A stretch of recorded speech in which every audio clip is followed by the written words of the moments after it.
كسابق عهدها تبني وتطور وترفع من شأن قرى الريف المصري. اجي على ده محدد لي اتجاه التيار ماشي. تلعب حياة كريمة دورا آخر في التعليم من خلال إطلاقها لمبادرة تهدف مراجعة كل مواد الثانوية العامة في 10 أيام فقط، وهنا في محافظة الدقهلية. إحدى هذه الفعاليات لمراجعة مادة الفيزياء للطلاب. مر يومين وده اليوم الثالث على التوالي بيتم تدريس مواد الثانوية العامة بالكامل عن طريق معلمين متميزين وذو خبرة عالية بالتنسيق مع وزارة التربية والتعليم.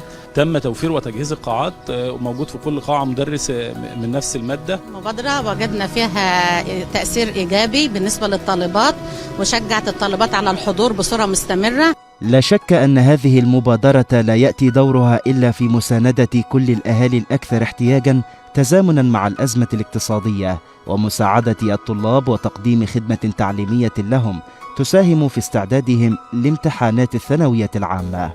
وفروا لنا مدرس كويس وكان في مدرسين مساعدين حاولوا ان هم يساعدونا بحاجات كتير يعني وكده. خدنا فيزياء تبع مؤسسة حياة كريمة، هي قدمت لنا ساعة ونص بس كانت ساعة ونص حلوين قوي واستفدنا حاجات كتيرة. ولما جينا هنا شفنا الكورس وكده اي حاجة وقفت علينا كانوا بيفهموها لنا على طول، ما كانش في اي مشكلة يعني، كان حاجة كويسة يعني. في حاجات كتير ما كناش عارفينها وعرفناها من المبادرة دي، وكان مدرسين معانا وكانوا واقفين بيشرحوا لنا ونوقف الفيديو. المبادرة تأتي بمشاركة وزارة التربية والتعليم والتعليم الفني التي عملت على ضخ نخبة من الخبراء والمعلمين ذوي الكفاءة المهنية هدفا في مساعدة الطلاب كي يخطوا خطوة إيجابية في المرحلة الدراسية بالمجان.